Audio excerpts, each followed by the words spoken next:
I would like to get to know if you could be the kind of girl that you could get down for.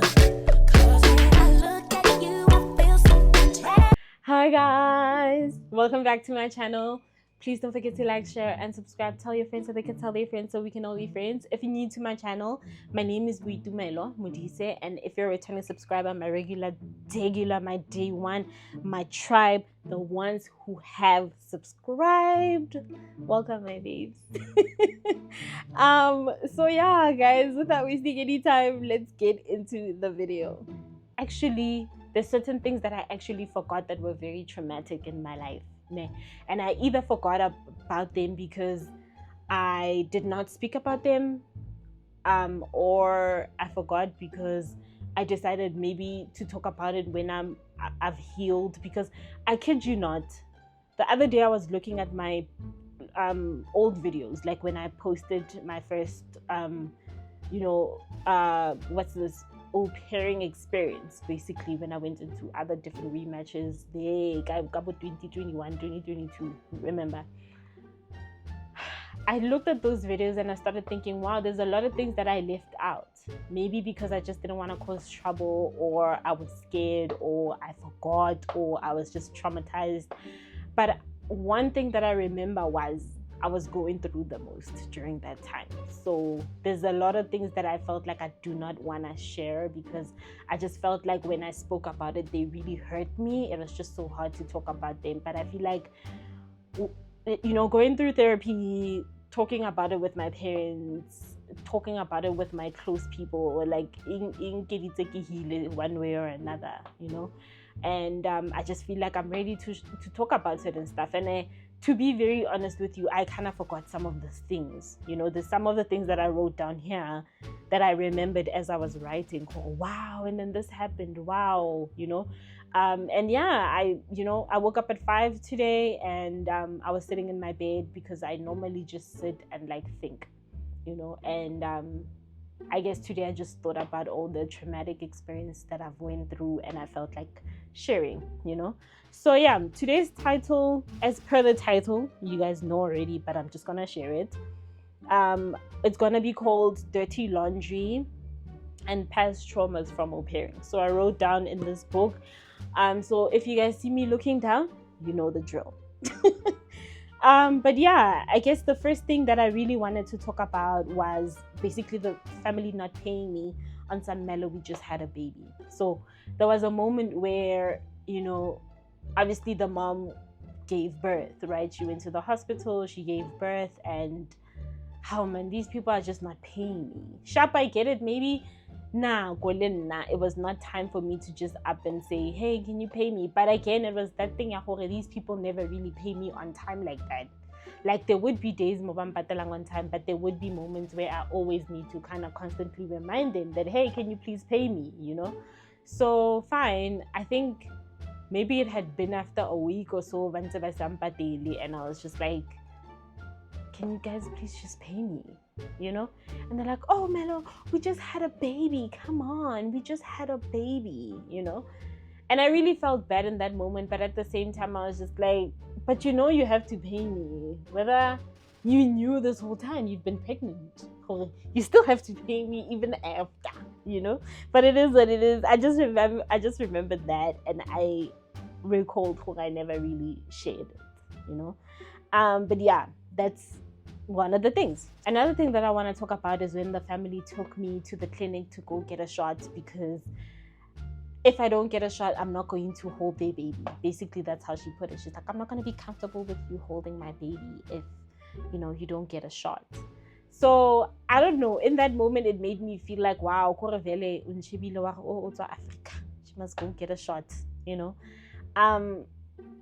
Yeah, because it made me uncomfortable. It made me feel like I cannot choice but to do it. And again, I think I was at a point whereby like I didn't want to get into rematch. I had one rematch and I was scared. I was just like, I don't ever want to get into rematch,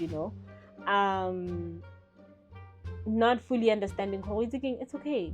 It's okay to also go through the rematch. It doesn't necessarily mean you're a bad person. You know that you're a good person. But sometimes you need to go through certain things. But I feel like it was just so crazy for them to just kind of like force me into getting a flu shot or whatever shot it was. I don't think it was extreme, but it was more of like a flu shot and whatever. And I really didn't want to, get it done because I just felt like, get healthy, get right, I'm okay. Like I don't need to get it done. I really wanted them to accept my decision. You know what I mean? But no, they were forcing me. They were just like, well, we're not going to be comfortable with you holding our baby if you don't get the shot. So I had to get the shot. Yeah. So another thing that I wanted to talk about is the panic attack. So there was one time I would I would be sleeping. It's a weekend. I'm sleeping in and I would wake up and jump on something. I'm late. What time is it? Only to find out it's a Saturday and I should be resting.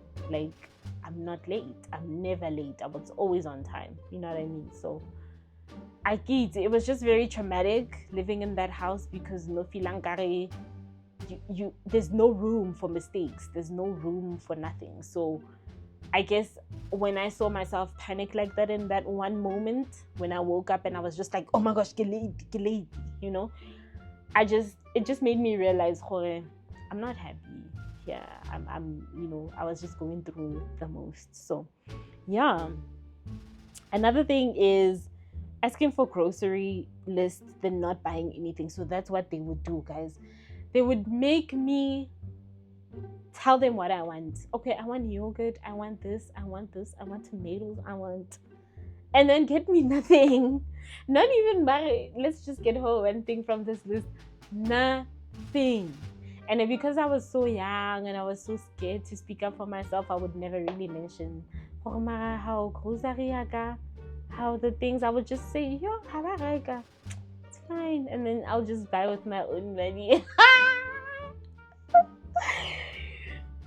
When I catch you guys, that's all. But I don't know, man. Thinking about certain things didn't get like a quiet. Maybe because now I'm very outspoken. I'm just like, why did I let them do all of these things, But I get a life lesson, bruh. We move. Another thing that would used to disgust me, and I think it traumatized, this falls under the trauma too, child, was when they would like literally take the little boy's underwear and soak it in a bowl. Like bowl thing, maybe when you're gonna be baking and you're gonna be mixing up stuff, they would soak it in there. There was one time this little boy basically, like pooped in his underwear. Like it was a massive one.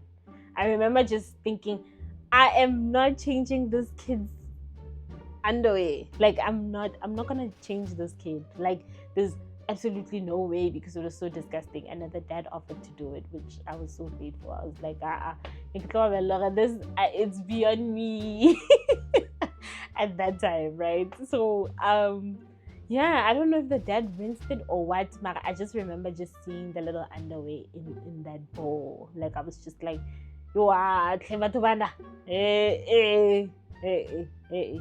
because I mean, if it was in the sink, like not even the kitchen sink, I mean the bathroom sink, no, it's not a problem. It is what it is. You know what I mean? But like,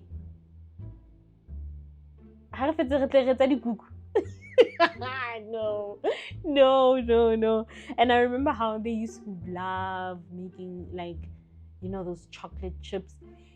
I stopped eating them, bro, because I knew how they were using that bowl. So it ain't happening. Anyway, another thing that I wanted to talk about is, this is a deep one. They would make me eat breakfast before everybody else, right? So there's that whole thing where the dad would say, and then imagine, guys, maybe Kebereka shifty at 7 a.m. They want me to eat way before 7 a.m. so that by the time they walk down with the kid, and sometimes another thing that would annoy me would be the fact that I would be waiting there downstairs 7 a.m. for them, right? And sometimes they would bring the kid around 8. And then you ask yourself, like, couldn't you guys just send me a text maybe telling me that the kid slept in or something? I don't know, like decency. Where's the decency, you know? But yeah, I would be waiting for them. So they want by 7, the kid comes down, I make him his breakfast, they eat. The dad also makes himself the breakfast, they come to the table, they eat. They want me to read a book for the kid while he eats, right? And sometimes I wouldn't want to, you know, because at that time I really felt uncomfortable reading in front of somebody else. Like it just reminded me of high school when they say read in front of the class, and you know, yeah. So I would feel uncomfortable, and some days he would be like, okay, I'll just read, and then he reads, and then I'll just be there sitting just watching them eat. And you know how sometimes it is, guys, like you wake up, you're not hungry, like you don't want to eat at that moment, mara later on you're ready, so maybe around that time I'm ready to eat, but I can't necessarily eat because I need to be sitting here just watching them eat. Crazy business. Now how that is worse than the mom the other time comes and says to me, also lunch, I think you should eat after the kid eats, right? So the kid was such a slow eater, and he would eat while watching TV, right? So there was this other show, I think it was called Blaze, that he used to like watching with these other monster trucks, and you would feed him, right? Because he knew how to feed himself, but he didn't want to feed himself. He wanted you to feed him. So sharp, you feed him, and he's chewing, but because he's watching TV, then he chews, and then he stops. And then you have to remind him, chew, sbanban, chew. And then he's like, sbanban, chew, bruh, chew. And then you pause the video and he's like, I'm eating. And you're like, no, you're not.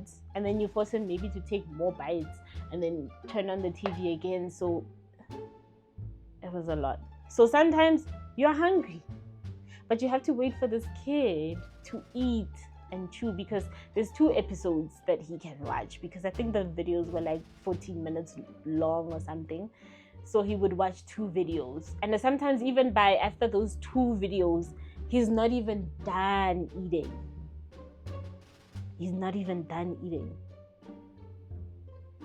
Guys, I kid you not.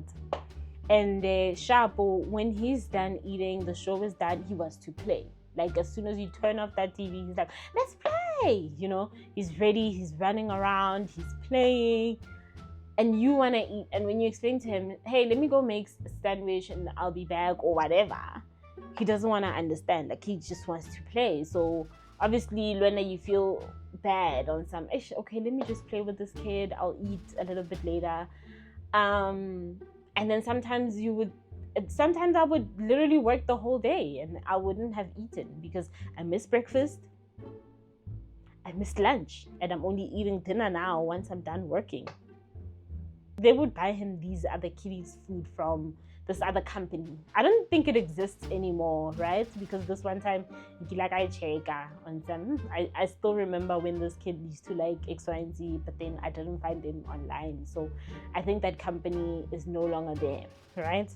But they used to order these food that comes weekly, and sometimes it would have like different types of healthy foods, like maybe, I don't know, man, veggies, stuffed veggies and whatever. Like, it would be very creative. They would be very creative, and the food was amazing. Like, every single thing that they served was good, right? And I remember just having moments where if this kid doesn't eat, then I would just eat because I'm hungry. And guys, it's a trauma. I can't believe that I went through that, you know. And imagine like coming from a family, they love you, you eat, you're healthy, you're fine, to having to find yourself kind of having to eat some of the foods and no adijang because you're just like, I'm so hungry right now, like I can't, you know. It was sad, but that I went through that trauma. Next level. But anyway, I ended up having a conversation with the dad, telling him, "Hold again, this thing is very effed up. Like, I need to horikeje at any time that I want to eat. You can't tell me horikeje ning and whatever. And they were like, oh, yeah, okay, we understand. But I can't remember what happened from there. I'm not even gonna lie to you. Did they? I don't even know. I don't recall. But I just remember having that conversation. But at that time, I knew I'm not gonna extend with these people. If them, I'm ready to leave. Anyway, yeah. So I get that whole thing is just gonna end there. Fine. Fast forward, I go back home after au pairing. I'm done au pairing.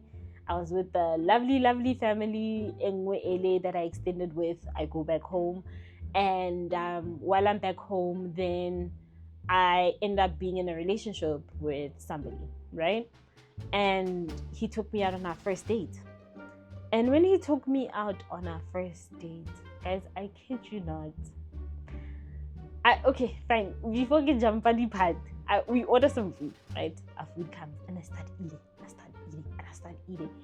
And he says to me, wow, you were very hungry today. Like, and not even in a bad way. He was so polite. I don't even know if that's how he came across or he said it.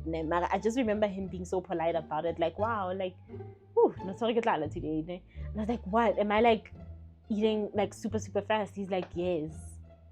I'm like, and then I tell him, I'm like, you know what? I think I have food trauma, bruh. Like, that other family that I used to work for. And imagine I left them a year that I was with another new family and I was happy with. Like, I was genuinely happy. But I still had that food trauma. Yeah, like, I would just eat so fast. Like, that thing, I'm just eating so fast so that maybe I can catch her while I'm eating this kid's food.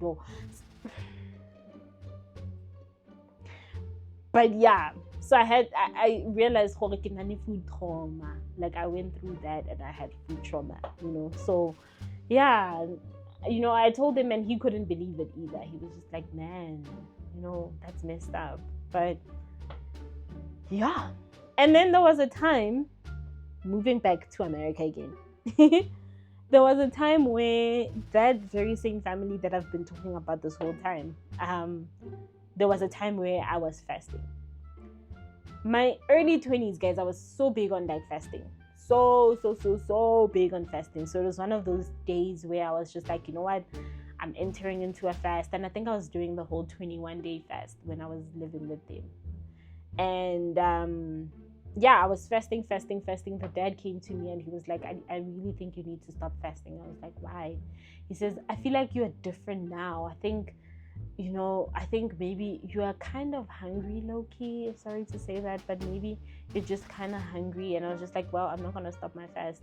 Like, if there was one thing, I don't care. You can do all the things you want, but separating me from the Lord, you think I must stop fasting? Who are you, my guy? So I told him, there are hell to the no. I'm gonna keep on fasting until Fastega is done, and yeah, I'm done. And then sadly, I think 2 or 3 days before I stop Fastega, I quit because there I was just like, I felt like this is too much on me. But I didn't stop because he said I should stop. I stopped because I felt like I needed to stop, But I wish I kind of had not and just followed through till the last day. And then, but it is what it is. God knew my heart. Still knows my heart. Some things I endured because of fear of rematch. Basically, I would just let certain things happen because I was just so scared. Anytime we were thinking, oh my gosh, what did I do? Like,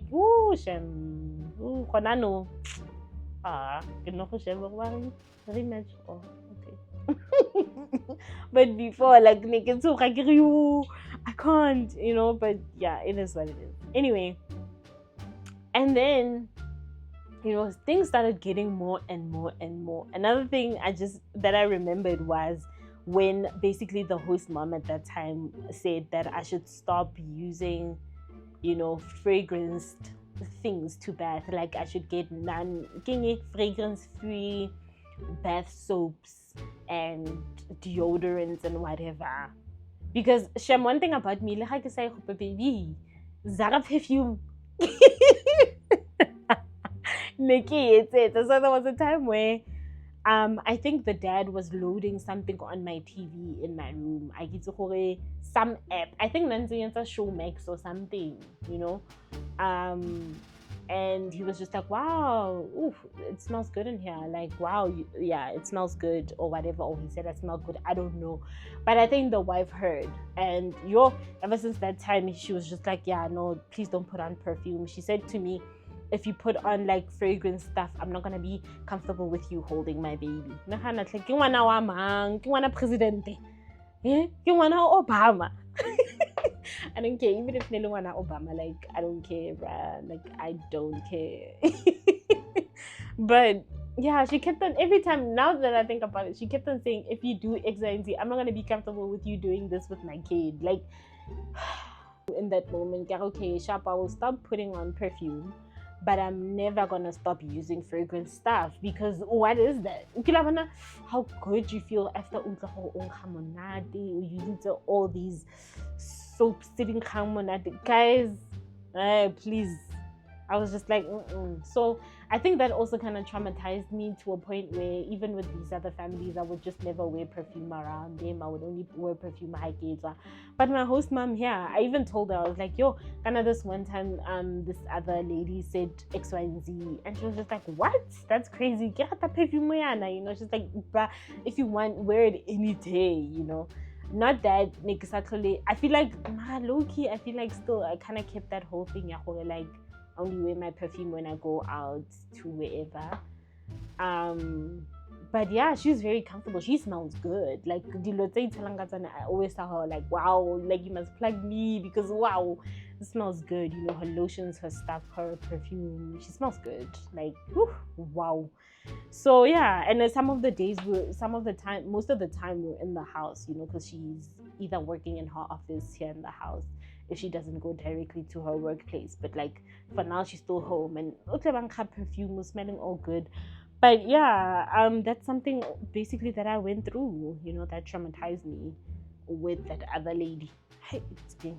And another thing that the other family would do was basically telling me that I always had to have my mask on, which I get it, 1,000%. But they would also tell me, don't go into restaurants, don't go into Inkore. And then I go winter, I'm meeting my other friends, winter we have to sit outside because now I'm scared because my family said I shouldn't enter into any other place. And then now everybody needs to get all cold because this family said, you know, and it wasn't as if it felt like I'm a very honest person. So I just felt like, I just want to respect their wishes. I'm not going to enter into, and even if I do enter, then you feel so guilty, like, I'm bringing COVID.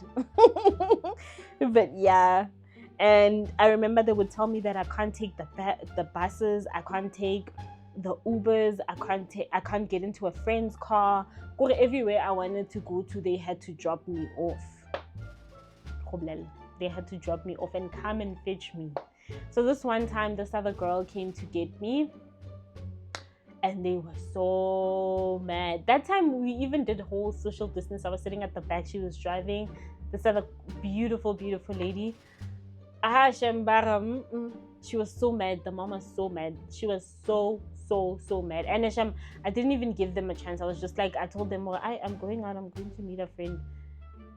I'm going with her car. And then we had a meeting. They were telling me, hey, COVID this, COVID that. That time they'll always be hosting their friends and sitting outside at the back. I can't go and meet my friends. Crazy business. But anyway, yeah, that's something that, you know, they would do. And then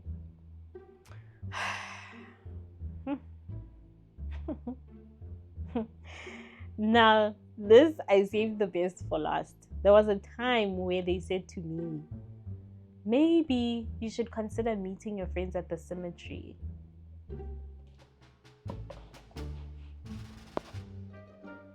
How are we gonna meet at the cemetery? I actually laughed in that moment. I was like, what? And I saw he was serious. I was like, are you serious? He's like, yes. I'm like, no, there's no way I'm going to ask my friends if we can meet at the cemetery. That is weird. He's like, no, it's COVID. I mean, it should be fine. There's a lot of benches at the cemetery. You can just sit there and chat and...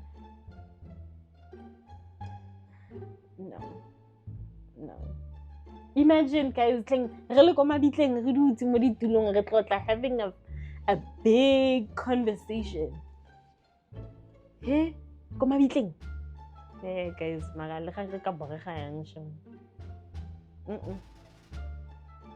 you, this guy. No, we can't meet up at the cemetery. No, sorry, we can't do that. But yeah, that is basically it, guys. And then I think the one thing that I'm gonna leave you guys with is, you know, the fact that my LCC at that time told me, Hori, if your cup isn't full, you can't fill someone else's cup, you know. And that's when I knew, because I kept on telling her, yeah, maybe they will change, maybe if I do this, maybe if I work hard, maybe if I... She was like, okay, you gotta go. She was one of those LCCs, it's not working out here, just go, bruh, just go, don't be afraid, you know. Yeah, she truly had my back. She made sure I go for therapy. She was really there for me, you know. I appreciate her till this very day. Yeah, so that's pretty much it, guys. That's pretty much what I went through. So yeah, yep. So if you got to this part of the video, please comment down below true tribe, because you're a true tribe. You got to the end of this video. Thank you, my babes. But yeah, guys, you guys know, if you got to this part, that means it's the end. Never forget, appreciate your life, show gratitude at all times. God loves you, and I love you, and I will see you in my next video.